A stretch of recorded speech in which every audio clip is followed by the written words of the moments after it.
আমিনগাং লাঠিয়া বাগিচা গণেশ মন্দিৰ সভাঘৰ আৰু লাঠিয়া বাগিচা গণেশ মন্দিৰৰ সাংস্কৃতিক মঞ্চ আজি আনুষ্ঠানিকভাৱে মুকলি কৰে মুখ্যমন্ত্ৰীৰ সহধৰ্মিনী ৰিণিকী ভূঞা শৰ্মাই। আৰম্ভণিতে বাগাৰুম্বা নৃত্য, বিহু নৃত্য, বৰঢুলীয়া আৰু পুষ্পবৃষ্টিৰে মুখ্যমন্ত্ৰীৰ সহধৰ্মিনীক বিপুলভাৱে আদৰণি জনোৱা হয়। দুয়োটা অনুষ্ঠান মুকলি কৰি মুখ্যমন্ত্ৰীৰ পত্নীয়ে উল্লেখ কৰে যে লাঠিয়া বাগিচা গণেশ মন্দিৰ সভাগৃহ আৰু সাংস্কৃতিক মঞ্চই আমিনগাঁও অঞ্চলৰ এটা বহুদিনীয়া অভাৱ পূৰণ কৰিলে।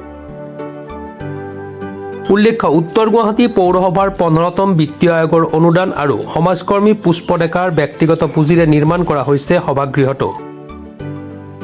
ইফালে কামৰূপ জিলাৰ শৰাইঘাট জিলা পৰিষদৰ পৰা নিৰ্মাণ কৰা হয় সাংস্কৃতিক মঞ্চটো।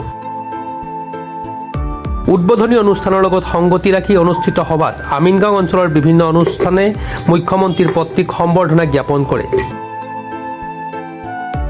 সমাজকৰ্মী পুষ্প ডেকাই আঁত ধৰা অনুষ্ঠানত অসম কিষাণ মৰ্চাৰ সভাপতি ৰঞ্জিত ভট্টাচাৰ্য, উত্তৰ গুৱাহাটী পৌৰসভাৰ পৌৰপতি গিৰীশ মেধি, উপ পৌৰপতি তিলক দাস, গুৱাহাটী বিজেপি মণ্ডল সভাপতি সুৰঞ্জন বৰুৱাৰ লগতে কেইবা সহস্ৰাধিক লোকে অংশগ্ৰহণ কৰে।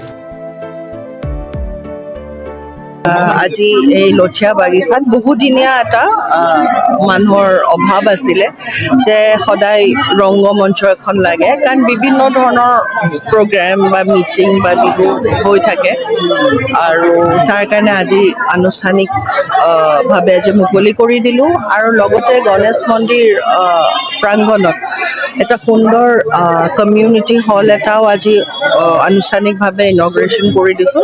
ইয়াতে এটাই খুব সুন্দৰকৈ কৈছে যে ইয়াতে বিভিন্ন ধৰণৰ সুবিধা আছে য'ত মানুহে থাকিবও পাৰে, মানুহে আহি মেল মিটিঙো কৰিব পাৰে, বিভিন্ন ধৰণৰ কমিউনিটি প্ৰগ্ৰেমছবিলাকো কৰিব পাৰে। কাৰণ মানুহ আজিকালি যেতিয়া টুৰিজিম হেৰিত ওলায়, ৰাতিপুৱা আহি আবেলি গুচি গ'লে সেই অঞ্চলখনৰ বহুখিনি বস্তু উপভোগ কৰিব নাপায়। আৰু এনেকুৱা এটা অনুষ্ঠান প্ৰতিষ্ঠান যেতিয়া থাকে বা থকা সুবিধাটো থাকে, তেতিয়া বহুতখিনি এই যিটো মানে ধৰক আহি চাই বা জেগাখনৰ প্ৰতি তেতিয়া ধুনীয়াকৈ সুন্দৰকৈ আৰামকৈ থাকিব। কাৰণ এইকেইটা বহুদিনীয়া অভাৱ আছিলে আৰু আজি আনুষ্ঠানিকভাৱে পুষ্প ডেকা ডাঙৰীয়া আৰু তেখেতে গণেশ মন্দিৰ হেৰিৰ লগত পুঁজিৰ লগত তেখেতেও এটা পাৰ্চনেল অনুদান দি পেলাই অকণমান খুব সুন্দৰকৈ ডাঙৰ কৰি গৈছে। চ' ডেট এটা ফিউচাৰিষ্টিক ভিজন ৰাখিছে যে যিমানখিনি হয়, আৰু তেখেত খুব সামাজিক মানুহ, সমাজৰ কাৰণে বহুতখিনি কৰি গৈ আছে। চ' এটা সুন্দৰ পৰিৱেশ এটা গঢ়ি তোলাটোৱে তেওঁলোকৰ বিশ্বাস আৰু সেইটো একচুৱেলি আজি পৰিপূৰ্ণ হৈছে। বহুদিনীয়া অভাৱ আছিল আৰু আমাৰ এই অঞ্চলত মানে খেলা ধূলা কৰাৰ পৰা সভা মিটিং আদি কৰাৰ পৰা এইবোৰ কোনো সুবিধা নাছিল।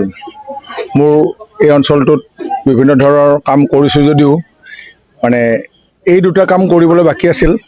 আৰু এটা কাম আছে, সেইটো যদি নমৰোঁ ভগৱানৰ কিবা সেইটো কৰাৰ আছে। এখন বৃদ্ধাশ্ৰম খোলাৰ মোৰ শেষ ইচ্ছা আছে। আশা কৰিছোঁ আগন্তুক দিনত সেইখনো কৰিব পাৰিম। আজি এই লঠিয়া বাগিচা গণেশ মন্দিৰ খেলপথাৰ আৰু প্ৰেক্ষাগৃহ পৰিচালনা সমিতিৰ উদ্যোগত যিখন সভা হৈ গ'ল, এই সভাত আমাৰ জনপ্ৰিয় মুখ্যমন্ত্ৰী ডক্টৰ হিমন্ত বিশ্ব শৰ্মাৰ সহধৰ্মিনী ডক্টৰ ৰিণিকী ভূঞা শৰ্মাই আহি আমাৰ দুইটা অনুষ্ঠানেৰে উত্তৰ গুৱাহাটী পৌৰসভাৰ 15তম বিত্তীয় বৰ্ষৰ অনুদান প্ৰায় 27,04,000 টকা আৰু বাকী প্ৰায় 13,75,000 টকা মোৰ ব্যক্তিগত পুঁজিৰ পৰা খৰচ কৰি এই সভাগৃহটো সাজি ওলাইছোঁ। দৰাচলতে যেতিয়া উত্তৰ গুৱাহাটী পৌৰসভাই এষ্টিমেট আৰু নক্সা দিছিল, যিটো সভাঘৰৰ যিটো আমাৰ সভাকক্ষ আছে সেই কক্ষটো আধা আছিল। মই ইয়াতোতো 10-15জন মানুহকে নবহিব, গতিকে যেতিয়া আমি সজাইছোঁ অলপ আটক ধুনীয়াকৈ আৰু ডাঙৰকৈ সজালাম। তাৰ বাবদ উত্তৰ গুৱাহাটী পৌৰসভাৰ সীমিত পুঁজি আছিল, সেইখিনি পুঁজি আমাৰ 2 নং পাৰিষদ বনমালী হাজৰিকাই উত্তৰ গুৱাহাটী পৌৰসভাৰ জৰিয়তে আমাক আনিবলৈ সক্ষম হৈছিল। গতিকে গোটেই প্ৰজেক্টটো কৰোঁতে প্ৰায় 40 লাখ টকা খৰচা হ'ল।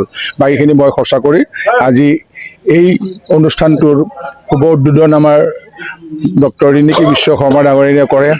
লগতে কামৰূপ জিলা পৰিষদৰ শৰাইঘাট জিলা পৰিষদৰ জৰিয়তে আমাৰ এই অঞ্চলত 2022-23 বৰ্ষৰ 15তম বিত্ত আয়োগৰ অনুদানেৰে প্ৰায় 8,11,000 টকাৰে যিখিনি টকা আমি নয়নমণি বৰা যিটো আঞ্চলিক পঞ্চায়তৰ সদস্য আছিল তেওঁৰ সহযোগত আমি পাবলৈ সক্ষম হৈছিলোঁ আৰু সেই মঞ্চটোৰো আজি আমাৰ ৰিণিকী ভূঞা শৰ্মা ডাঙৰীয়াই উদ্ঘাটন কৰে। চাংচাৰিৰ পৰা খৰ্গেশ্বৰ নাথৰ ৰিপৰ্ট, প্ৰাতঃ টাইম ডিজিটেল। শদিয়াৰ পৰা ধুবুৰীলৈ, বৰাকৰ পৰা ব্ৰহ্মপুত্ৰলৈ সকলোৰে মাজত চিনাকি এটা নাম প্ৰাতঃ টাইম।